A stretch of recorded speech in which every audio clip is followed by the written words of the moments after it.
Matemática, página 26. 1. Leia a seguir um trecho de uma reportagem sobre o lixo produzido no Brasil. A cada 24 horas, o Brasil produz 240 mil toneladas de lixo, sujeira que seria suficiente para lotar 1.160 aviões cargueiros do tipo Boeing 747. Em 1982, cada brasileiro jogava fora meio quilo de lixo por dia. Em 2012, o valor atingiu 1 quilo. Ainda é pouco comparado com o Japão, onde cada habitante produz 2 quilos de lixo ao dia. São Paulo é a cidade brasileira que mais produz lixo. São 56 mil toneladas geradas todos os dias, quantidade que preencheria um prédio de 30 andares. A. Escreva o número correspondente a 240 mil, 56 mil.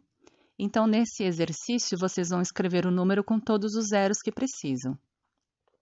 B.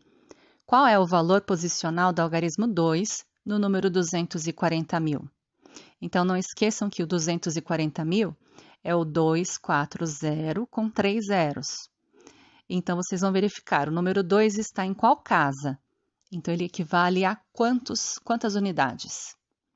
C. Você já parou para refletir sobre a quantidade de lixo que produzimos em um dia? Converse com os colegas e o professor e elaborem uma lista com possíveis atitudes que podemos tomar para contribuir para diminuir a produção do lixo nas cidades. Esse exercício não precisa escrever, nós iremos conversar na videochamada. 2. Podemos representar quantidades usando códigos. Observe a legenda e escreva o número representado em cada quadro. Então, aqui nesse exercício, primeiro vocês vão ter que compor o número. Então, vamos fazer assim. No primeiro retângulo, nós temos um símbolo rosa, ele equivale a 100 mil. Temos um triângulo vermelho, que equivale a 10 mil. Então, 100 mil mais 10 mil. Mais um quadrado verde, mais 1.000. Mais um círculo laranja, mais 100. Mais um coração, mais 10. Mais 4 símbolos roxo, então mais 4 unidades. O número que der, vocês escrevem na linha. A mesma coisa nos 2 retângulos abaixo. A. Com esse código, a posição do símbolo interfere no número que está sendo representado? Então, se eu usar exatamente os mesmos códigos que estão dentro do retângulo, mas eu inverter a ordem, o número vai ficar diferente? B. Pense em um número e represente-o usando esse código.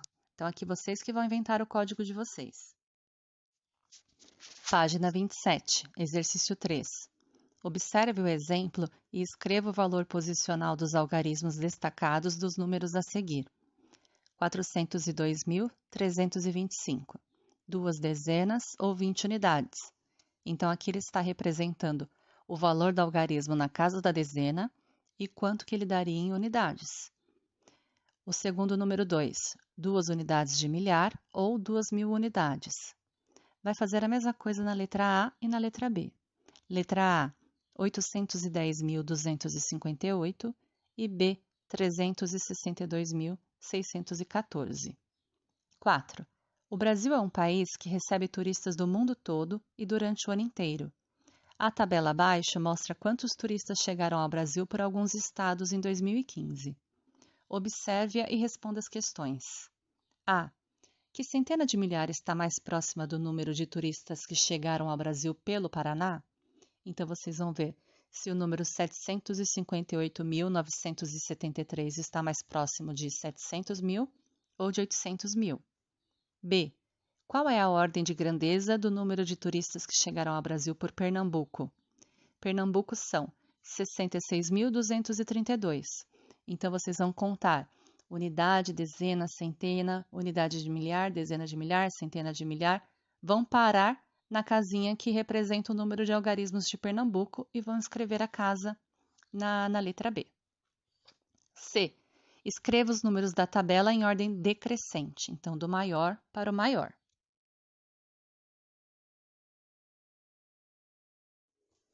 Português, página 68. Produção de texto. Crônica. Agora é sua vez de escrever uma crônica para fazer parte de uma coletânea de crônicas da sua turma. Planejamento. Observe os quadrinhos. Os quadrinhos apresentam um fato que ocorre no dia a dia de muitas pessoas, andar de ônibus. E, quando é uma criança que utiliza um ônibus, muita coisa pode acontecer. Este será o assunto de sua crônica, no ônibus. A. Observe que nos quadrinhos você já tem os personagens que participam, o lugar e o espaço onde as ações acontecem, o momento e o tempo em que as ações acontecem. Então, vocês terão que utilizar esses personagens, a Mônica e o Cascão e o Cebolinha, dentro de um ônibus, nessa situação em que eles não conseguem alcançar a barra para se segurar. Página 69. B. Você vai decidir a sequência das ações, situação inicial, complicação, clímax e desfecho. Quem contará a história?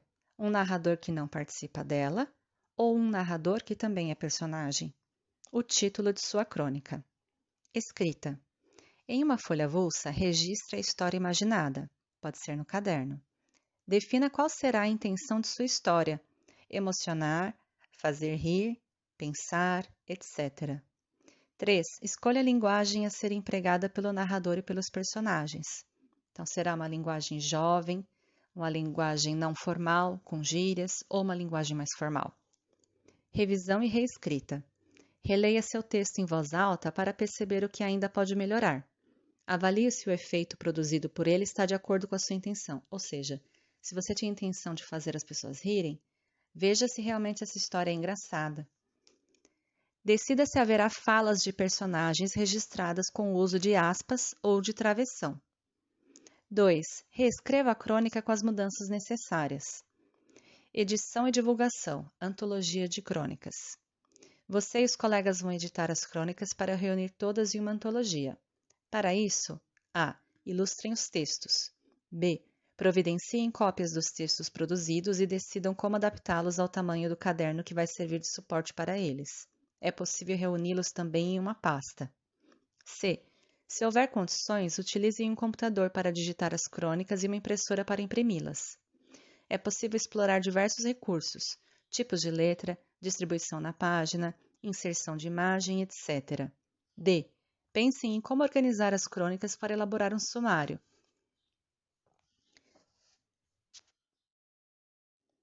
Por título, por autor, em ordem alfabética, etc. E. Criem uma capa e decidam com o título que darão à antologia. 2. Converse com os colegas e decidam juntos como divulgar a produção de vocês. Sugestões: entrega de um exemplar para a biblioteca, reprodução da antologia para que todos possam levar um exemplar para casa, junção da antologia e outras produções preparadas. Então, basicamente, o que vocês vão fazer é escrever uma história, só que ela será uma crônica porque está ambientalizada em uma situação cotidiana. Façam a lápis ou a caneta no caderno e me mandem para correção. Por enquanto, não ilustrem, ok? Obrigada!